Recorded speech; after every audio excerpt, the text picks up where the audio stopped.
Hello everyone, मैं हूं अंजलि और आज हम डिस्कस करेंगे understanding three ways of psychology. Psychology को तीन तरीके से और समझने की कोशिश करेंगे। और इससे पहले मैं बता दूं कि साइकोलॉजी के मतलब के ऊपर, साइकोलॉजी के मीनिंग, उसकी डेफिनेशन और बेसिक स्ट्रक्चर के ऊपर पहले भी एक वीडियो बन चुकी है। तो आप उन्हें वो वीडियो नहीं देखी तो डिस्क्रिप्शन में उसका लिंक है, वहां पर जाके आप चेकआउट कर सकते हैं। और मैं चाहूंगी कि आप एक बार वो वीडियो जरूर देख ले, क्योंकि उसमें साइकोलॉजी के मतलब के बारे में बता रखा है। तो साइकोलॉजी के मतलब पता होगा तो आपको और भी टर्म समझने में ज्यादा आसानी होगी। तो आज की वीडियो शुरू करते हैं, जिसमें हम साइकोलॉजी को तीन तरीके से और समझने की कोशिश करते हैं। तो लेट्स साइकोलॉजी को हम तीन तरीकों से समझेंगे, लेकिन वो तीन तरीके हैं कौन से? तो पहला है माइंड प्रोसेस, दूसरा है एक्सपीरियंसेस और तीसरा है बिहेवियर्स। तो हम तीनों को एक एक करके लाइन वाइज डिस्कस करेंगे कि तीनों चीजों के अंदर क्या क्या चीजें शामिल होती हैं। तो पहला है माइंड प्रोसेस। देखिए, माइंड प्रोसेस के नाम से ही चालू होगा कि माइंड में जो भी प्रोसेसिंग हो रही है, मतलब माइंड में जो भी वर्क हो रहा है, माइंड में जो भी काम हो रहा है, वो सारी चीजें इसमें डिस्कस की जाएंगी। मेनली इसमें मेंटल एबिलिटीज वगैरह और उनको माइंड के थ्रू हम कैसे काम कर सकते हैं, या फिर कौन कौन सी चीजों को हम इम्प्रूव कर सकते हैं अपने माइंड के थॉट्स को, ये सारी चीजें हम इसमें डिस्कस करेंगे। इसमें पांच चीजें शामिल होती हैं। पहला तो है रिमेम्बरिंग, दूसरा है थिंकिंग, और तीसरा है नोइंग, और चौथा है प्रिसीविंग, और पांचवा है लर्निंग। और एक और चीज इसमें छोटी सी इन्वॉल्व हो जाती है, फीलिंग। फीलिंग हम इसलिए करते हैं क्योंकि वो भी फीलिंग हमारे माइंड से थ्रू होकर ही जाती है, तो इसलिए हम फीलिंग को भी इन्वॉल्व कर देते हैं। बाकी ये पांच चीजें तो इन्वॉल्व होती ही है, रिमेम्बरिंग, थिंकिंग, नोइंग, प्रिसीविंग और लर्निंग। तो ये पांच चीजें इसमें इन्वॉल्व होती है, और ये पांच चीजें हमारे माइंड के थ्रू ही चलती हैं। अगर हम कोई भी चीज रिमेम्बर कर रहे हैं, सोच रहे हैं, तो वो हम अपने माइंड के थ्रू ही करेंगे। और कोई भी चीज थिंकिंग कर रहे हैं, अगर हम किसी चीज के बारे में सोच रहे हैं या फिर अपना माइंड को कुछ कर रहे हैं, तो उसमें हम माइंड में प्रोसेस चलेगा, तभी हम सोच पाएंगे। नोइंग, अगर हम किसी चीज के बारे में जानना है, जैसे अगर आप साइकोलॉजी के बारे में जानना चाहते हो या फिर किसी भी चीज के बारे में जानना चाहते हो, तो पहले आपको उसमें माइंड का यूज करना पड़ेगा, माइंड को प्रोसेस करना पड़ेगा। माइंड प्रोसेस करेगा तभी आप उसके बारे में समझ सकोगे, उसके बारे में जान पाओगे। प्रिसीव का मतलब होता है कोई भी चीज अगर आप किसी को बता रहे हो, जैसे मैं आपको अगर साइकोलॉजी के बारे में बता रही हूँ, तो फिर वो भी आपको माइंड के प्रोसेस से ही गुजरना पड़ेगा। आपको उसमें कुछ ना कुछ अपना माइंड का वर्क जरूर करना पड़ेगा। और तीसरा है लर्निंग। लर्निंग तो माइंड के थ्रू ही करी जाती है, मतलब माइंड में ही होता है। अगर हम कोई चीज सीख रहे हैं तो उसको पहले समझना पड़ेगा। तो अगर आप साइकोलॉजी के बारे में सीखना चाहते हो तो पहले आपको समझना पड़ेगा, तो इसलिए लर्निंग मेन इंपॉर्टेंट हो जाता है इसमें। तो ये पांच चीजों को इन्वॉल्व करके हम माइंड प्रोसेस करते हैं। और इन पांच चीजों को हम इन्वॉल्व ही नहीं करते, बल्कि इसमें मेन कोशिश होती है कि इसमें हम किस तरह से और इम्प्रूवमेंट कर सकते हैं। जितनी ज्यादा अच्छी इम्प्रूवमेंट होगी, हमारी माइंड प्रोसेसिंग भी उतनी ही ज्यादा अच्छी होगी। माइंड प्रोसेस में आपको एक चीज कंफ्यूजन हो सकती है, जैसे कि इसमें कुछ बच्चे समझ सकते हैं कि इसमें माइंड वर्क कैसे करता है, उसके बारे में जाना जाता है। जी नहीं, माइंड वर्क करने के बारे में नहीं, बल्कि इसमें माइंड में जो भी वर्क हो रहे हैं उसमें हम कैसे इम्प्रूवमेंट कर सकते हैं, उसके बारे में समझा जा सकता है। जैसे अगर हम कोई चीज सोच रहे हैं, फिर कोई मैथ्स की प्रॉब्लम सॉल्व कर रहे हैं, तो हम उसमें और भी उसमें कौन सी क्रिएटिविटी ला सकते हैं, उसको और कितनी अलग अलग तरीकों से उसको सॉल्व कर सकते हैं। अगर मैथ्स की प्रॉब्लम सॉल्व कर रहे हैं या फिर कोई भी ऐसा काम कर रहे हैं जिसमें हमारी मेंटल एबिलिटीज की, माइंड का वर्क हो रहा है, तो उसमें हम इम्प्रूवमेंट पे ज्यादा फोकस करते हैं। और इन पांच चीजों में भी हम इम्प्रूवमेंट पे ज्यादा फोकस करते हैं। कैसे हम अपनी रिमेम्बरिंग को एनहांस कर सकते हैं, अपनी थिंकिंग को कैसे एनहांस कर सकते हैं, हम कैसे बहुत सारी चीजों को जान भी रहे हैं तो हम उसको कैसे मैनेजेबल बना सकते हैं, कैसे सीक्वेंस में ला सकते हैं। कोई चीज परसीव कर रहे हैं, बता रहे हैं, तो हम उसको कैसे बेटर तरीके से बता सकते हैं। कोई भी चीज सीख रहे हैं तो हम उसको किस तरह से, कितनी अच्छी तरीके से हम सीख सकते हैं, जिससे हमारी स्किल्स इंप्रूव हो, हमारी मेंटल एबिलिटीज इंप्रूव हो।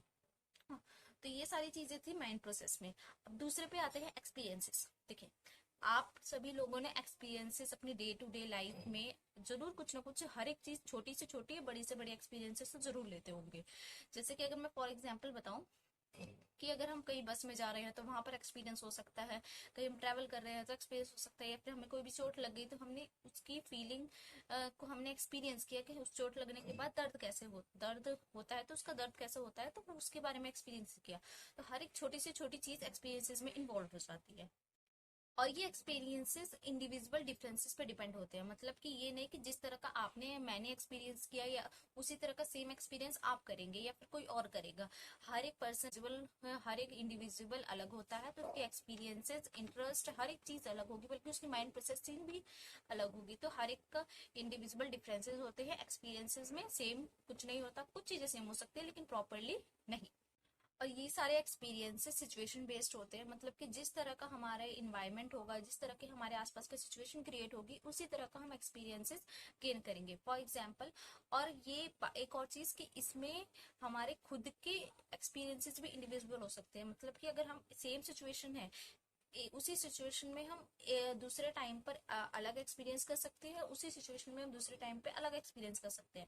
फॉर एग्जाम्पल जैसे अगर हम किसी भीड़ वाली बस में जा रहे हैं, तो वहां पर हमारे एक्सपीरियंसेस अलग तरीके के होंगे, कि हमें गुस्सा आएगा या फिर कुछ भी होगा, हमें गर्मी लगेगी। लेकिन लेकिन अगर सेम उस उतनी ही भीड़ है, दूसरी बस में जा रहे हैं, लेकिन वहां पर हम अपने फ्रेंड्स सर्कल के साथ है, हम मान लो पिकनिक जा रहे हैं तो अपने फ्रेंड सर्कल के साथ है, तो वहां पर हमारा एक्सपीरियंस अच्छा होगा। भीड़ होने के बावजूद भी हम अलग तरीके के एक्सपीरियंसेस गेन करेंगे।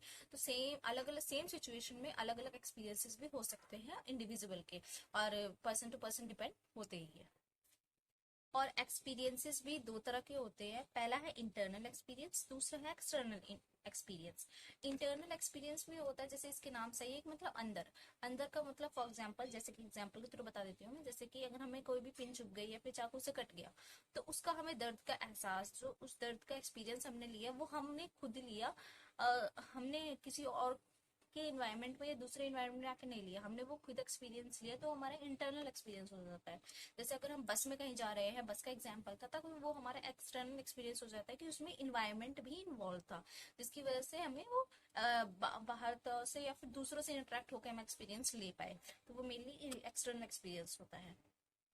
अब थर्ड है बिहेवियर्स। बिहेवियर्स बहुत ज्यादा इंपॉर्टेंट हो जाता है, इसी के बेस पे अगर हम किसी दूसरे पर्सन को समझना चाहते हैं तो इसी के बेस पे ही समझते हैं, और अगर हम किसी के बारे में जानना चाहते हैं तो इसी के बेस पे ही समझते हैं। और ये हमारा सोशल इंटरेक्शन में, कि हमारा सोशल पर्सपेक्टिव कैसा होगा, ये भी यही डिसाइड करता है कि हमारा जिस तरह का बिहेवियर होगा, उस तरह का हमारा समाज में या फिर सोशल इंटरेक्शन होगा।